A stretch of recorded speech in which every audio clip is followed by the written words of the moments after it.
सो आज के इस वीडियो में हम बात करने वाले पर्टिकुलरली एक ऐसे स्टॉक के बारे में जो कंपनी बिलोंग करती है आईटी सेक्टर से एंड ये कंपनी आपको आने वाले टाइम में मार्केट में धमाकेदार रिटर्न्स कमा के दे सकती है एंड यही स्टॉक आने वाले टाइम में आप निफ्टी 50 के अंदर भी देखने को हमें मिल सकता है। And yes, we are talking about LTI Mindtree company and आज के इस वीडियो में हम एलटीआई माइंडट्री कंपनी के शेयर होल्डर्स के लिए कुछ इंपॉर्टेंट एंड पॉजिटिव न्यूज़ के बारे में डिस्कशन करेंगे। न्यूज़ नहीं, पर्टिकुलर पॉइंट्स के ऊपर डिस्कशन करेंगे, बट उससे पहले मेक श्योर चैनल को सब्सक्राइब करना मत भूलना।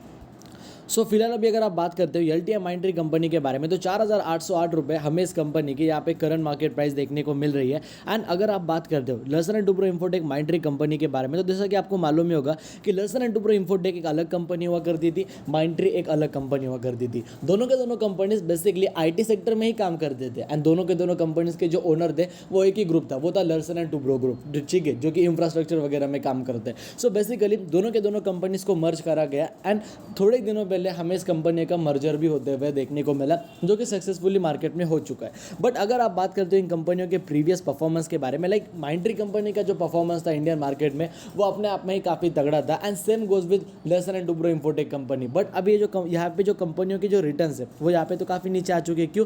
क्योंकि यहाँ पे कंपनियों के जो प्राइजेस है, जो कंपनी की जो रिटर्न्स है, प्राइजेस तो एडजस्ट हो गई बट यहाँ पे कंपनियों के रिटर्न्स एडजस्ट नहीं हो पाए। पिछले एक महीने के रिटर्न्स यहाँ पे बस 2.5% के, जो कि कुछ खास नहीं है, लेकिन ये 1.5-2% के रिटर्न, ये 1.5-2 साल के साल भर के रिटर्न्स के ऊपर भी आपका फोकस नहीं होना चाहिए अगर आप इतने बड़े बड़े कंपनियों में पैसा इन्वेस्ट कर रहे हो। लाइक आईटी सेक्टर में टॉप कंपनीज कौन सी आती है? टीसीएस हो गई, इंफोसिस हो गई, विप्रो हो गई, एचसीएल टेक हो गई, टेक महिंद्रा हो गई, अपनी Larsen and Toubro Infotech Mindtree company हो गई। ये सारे सीक्वेंस वाइज मैंने आपको कंपनियों के नाम बताए। इंफोइश कंपनी भी उसके अंदर आ जाती है। सो ये बड़े बड़े कंपनियां जहाँ पे हमें देखने को मिलती है, तो वहाँ पे आपका जो विजन है वो हमेशा लॉन्ग टर्म का होना चाहिए, ना कि शॉर्ट टर्म का। एंड अगर आप बात करते हो 6 महीने के परफॉर्मेंस के बारे में तो यहाँ पे कंपनी ने नो डाउट काफ़ी अच्छा परफॉर्म करा। 11% की तेज़ी हमें फिर भी इस कंपनी के अंदर देखने को मिल रही है। एंड साल भर की अगर आप बात करते हो तो यहाँ पे कंपनी का परफॉर्मेंस कुछ खास देखने को नहीं मिल रहा। बट यहाँ पे कंपनी का परफॉर्मेंस खास नहीं है, बट बाकी के जो बड़े बड़े कंपनीज है ना, जैसे कि मैंने टीसीएस का नाम लिया, टेक महिंद्रा का नाम लिया, एचसीएल टेक का नाम लिया, ये कंपनीज अपने ऑल टाइम हाई के प्राइस से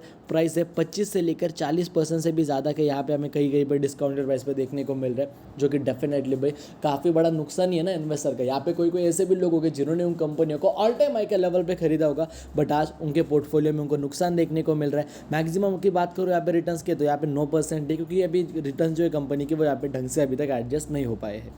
सो अभी हम आ चुके हैं यहाँ पे स्क्रीनर के ऑफिशियल वेबसाइट के ऊपर। अभी अगर आप देखते हो जो इस कंपनी का मार्केट कैप है वो 1,42,000 करोड़ के आसपास है। And the most important point इसकी जो कंपनी के 52 वीक हाई की प्राइस है वो 5,300 रुपये एंड कंपनी की करंट मार्केट प्राइस 4,800 रुपये के करीब है। सो फिलहाल भी ये कंपनी यहाँ पे हमें मोर देन 10% से भी ज़्यादा के डिस्काउंटेड प्राइस पर ट्रेड करते हुए देखने को मिल रही है। सेकेंड पॉइंट इसकी कंपनी का प्राइस टू अर्निंग रेशियो जो है, जो कंपनी का पी है वो 32 रुपीज़ के करीब है, जो कि as per my point of view ये काफ़ी ज़्यादा सस्ता पी हमें देखने को मिल रहा है। कंपनी का जो रिटर्न ऑन इक्विटी है वो 34 के करीब है, डेफिनेटली काफ़ी अच्छी बात है। आरओसी 42% के करीब है एंड कंपनी का फेस वैल्यू 1 रुपये का है एंड डिविडेंड भी यहाँ पे हमें कंपनी छोटा मोटा दोस्तों देती रहती है। सो देखो अभी कंपनी की ना पॉजिटिव साइड में आपके सामने रखने के साथ साथ नेगेटिव पॉइंट्स भी आपके सामने आने चाहिए, ये मेरा काम है, ठीक है। सो कंपनी के अगर आप नेगेटिव पॉइंट्स की सबसे पहले बात करते हो, क्योंकि नेगेटिव पॉइंट्स आपको सबसे पहले बताने चाहिए, फिर पॉजिटिव पॉइंट्स को देखते हैं हम उसे एडजस्ट कर सकते हैं। पता चले नेगेटिव पॉइंट बहुत ही ज़्यादा है, छोटे मोटे 2-3 पॉजिटिव पॉइंट्स को देखिए फिर फायदा ही क्या है। सो सबसे पहले नेगेटिव पॉइंट तो देखो कंपनी के जो स्टॉक की प्राइस है वो 8 टाइम ज़्यादा ट्रेड कर रही है कंपनी के बुक वैल्यू से, कोई गलत बात नहीं है। बट छोटा सा नेगेटिव पॉइंट यहाँ पे क्या है, कंपनी के प्रमोटर ने 3 साल में 5% का स्टेक अपना बेच दिया। अभी सर ये तो नेगेटिव पॉइंट है, बट इसका एक पॉजिटिव साइड भी निकल के आती है। वो क्या है मैं आपको 2 मिनट में समझा दूंगा। बट अगर आप बात करते हो अभी जो कंपनी का वर्किंग कैपिटल है वो देखा जाए वो 63 डेज से यहाँ पे 100 डे पे आ चुके हैं। ये भी छोटा मोटा नेगेटिव पॉइंट हमें देखने को मिल जाता है। Now which are the companies positive point? First of all company एक ऑलमोस्ट डेट फ्री कंपनी है। दूसरी बात, आने वाले जो कंपनी के क्वार्टर्स रहेंगे वो हमें काफ़ी बढ़िया एक्सपेक्ट कर सकते हैं। कंपनी के जो पिछले 5 साल का प्रॉफिट ग्रोथ था वो हमें 31% CAGR से ग्रो होते हुए देखने को मिला, काफ़ी तगड़ी बात। कंपनी की रिटर्न ऑन इक्विटी पिछले 3 साल से 31% से बढ़ रही है। कंपनी का डिविडेंड पे आउट यहाँ पे काफ़ी ज़्यादा हमें हेल्दी देखने को मिल रहा है। और कुछ नेगेटिव पॉइंट्स दिए हैं क्या? यस। और एक बात, कंपनी के जो सेल्स की ग्रोथ है वो हमें पिछले 10 साल में रफली अराउंड 15% CAGR से ग्रो होते हुए देखने को मिल रही है। डेफिनेटली अपने आप में ये आप लोगों के लिए काफ़ी ज़्यादा हमें बढ़िया बात देखने को मिलती है। एंड पूरे IT सेक्टर की ये 5th लार्जेस्ट कंपनी है। जो टेक महिंद्रा कंपनी वो इसके नीचे आती है, इस बात को भूलना मत, टेक महिंद्रा कंपनी भी इसके नीचे आती है, ठीक है। प्रॉफिट एंड लॉस की बात करते हैं, 2012 में इसका रेवेन्यू 3000 करोड़ हुआ करता था, आज इसका रेवेन्यू 33,000 करोड़ से करीब हमें देखने को मिल रहा है। ना करते हुए इन 10 साल के अंदर कंपनी के रेवेन्यू में हमें मोर देन 1000% से भी ज़्यादा की ग्रोथ देखने को मिली। ऑपरेटिंग प्रॉफिट 650 करोड़ थे, आज कितने 3050 करोड़। ना करते हुए 500% से भी ज़्यादा का जंप यहाँ पे हमें कंपनी के ऑपरेटिंग प्रॉफिट्स में भी देखने को मिला। हालांकि मानता हूँ जितना कंपनी का रेवेन्यू में ग्रोथ थी उतने कंपनी के प्रॉफिट्स में ग्रोथ देखने को नहीं मिली, ठीक है। सॉरी, यहाँ पे कंपनी का प्रॉफिट पिछले साल से, एक बार मैंने ये पिछले साल का दिखाया, इस साल का जो कंपनी का प्रॉफिट है वो 6000 करोड़ है। कंपनी का पिछले साल का प्रॉफिट 600 करोड़ था, यहाँ पे एडजस्ट हो चुका है सारी चीज़ें, मुझे लगा एडजस्ट नहीं हुआ। यस, जितना कंपनी के रेवेन्यू में 1000% का जंप था, सेम उतना ही जंप कंपनी के प्रॉफिट्स में भी है। कोई चिंता करने की बात नहीं है, कोई यहाँ पे डरने की जरूरत नहीं है। Now what about the Larsen and Toubro Infotech's balance sheet. Balance sheet क्या कहती है भाई कंपनी की? सो देखो, कंपनी का रिजर्व पहले 1000 करोड़ का था, आज 16000 करोड़ का कंपनी के पास रिजर्व है। यानी कि इन 10 साल के अंदर जो कंपनी के रिजर्व थे वो हमें 1600% से भी ज़्यादा ग्रो होते हुए देखने को मिले। काफ़ी बड़ी बात है। बोरोइंग की बात करते हो, 250 करोड़ का कंपनी के ऊपर डेप्ट था, आज कंपनी के ऊपर 1500 करोड़ का डेप्ट देखने को मिल रहा है। यानी कि कंपनी का जो डेप्ट है वो 600% से हमें बढ़ते हुए देखने को मिला। लेकिन चलो ठीक है ना, कोई बात नहीं, 600% से कंपनी का डेप्ट बढ़ा, बट कंपनी के पास रिजर्व 1600% से बढ़े। मतलब जितना कंपनी के पास डेप्ट है उससे 2 गुना ज़्यादा कंपनी के पास रिजर्व ऑलरेडी सफिशिएंट पड़े हुआ है। तो जब चाहे तब कंपनी अपने डेप्ट्स को आसानी से पे ऑफ कर सकती है। डरने की, चिंता करने की यहाँ पे भी कोई आवश्यकता बिल्कुल भी नहीं है। Now the most important point, जो कि कंपनी का देखो शेयर होल्डिंग पैटर्न। तो जैसा कि मैंने आपको वीडियो के थोड़ा सा स्टार्टिंग में कहा था कि कंपनी के प्रमोटर ने पिछले 3 साल के अंदर 5% का स्टेक बेच दिया। तो ये नेगेटिव बात तो है, बट इसका एक पॉजिटिव पॉइंट भी है, इसका एक पॉजिटिव पॉइंट ऑफ व्यू भी है। सो वो पॉजिटिव पॉइंट ऑफ व्यू क्या है? तो जैसे कि मैंने आपको कहा, कंपनी के प्रमोटर की होल्डिंग 74% से 68% आ गई। तो देखा जाए अभी भी सबसे बड़ा मेजोरिटी ऑफ जो स्टेक है वो कंपनी के प्रमोटर के पास ही है।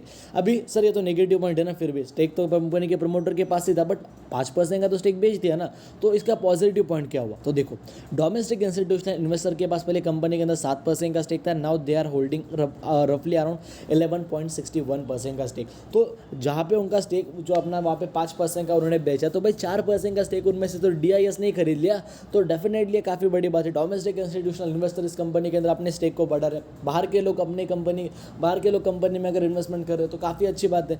फॉरेन इंस्टीट्यूशनल, बाहर के मतलब इंडिया के ही लोग, बट कंपनी के बाहर के लोग। अभी फॉरेन इंस्टीट्यूशनल इन्वेस्टर मतलब बाहर के इन्वेस्टर, फॉरेन इन्वेस्टर हो गए, उनकी होल्डिंग भी इस कंपनी के अंदर 8.5% की है। पब्लिक के पास भी इस कंपनी में 11-11.5% का स्टेक है। तो डेफिनेट, सो देखा जाए डेफिनेटली जो न्यूज़ मैंने आपके, जो पॉइंट्स मैंने आपके साथ शेयर करे वो सारे के सारे पॉइंट्स वैलिड थे।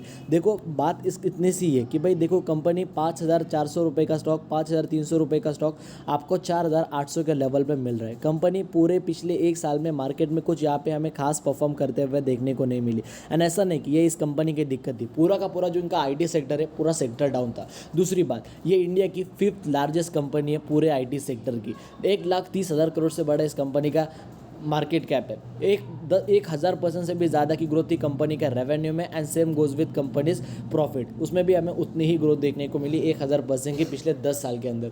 बैलेंस शीट काफ़ी तगड़ी है, कंपनी फंडामेंटली स्ट्रॉन्ग है। आने वाले टाइम के अंदर पीपल्स इन्वेस्टर आर एक्सपेक्टिंग कि ये कंपनी हमें यहाँ पे इंडियन निफ्टी 50 के इंडेक्स में हमें आते हुए देखने को मिल सकती है। ऑलरेडी निफ्टी 50 का वेटेज काफ़ी ज़्यादा है IT के अंदर, IT का वेटेज काफ़ी ज़्यादा निफ्टी 50 के अंदर, बट काफ़ी सारे कंपनीज निफ्टी 50 से निकाल देने वाले हैं। एंड HDFC बैंक का भी मर्जर होने वाले, सो वहाँ पे एक और जगह रह जाएगी। So there are very high chances कि निफ्टी रीबैलेंसिंग के वक्त हमें ये कंपनी निफ्टी 50 में भी आते हुए देखने को मिल सकते हैं। अगर आप इसमें अभी आज भी पैसा इन्वेस्ट कर सकते हो तो आने वाले 2-3 साल में हमें इस कंपनी के स्टॉक प्राइस मोर देन 10,000 रुपये तक जरूर जाते हुए देखने को मिल सकती है। बाकी अगर आपको हमारा आज का वीडियो पसंद है, वीडियो को लाइक कर देना, चैनल को सब्सक्राइब कर देना।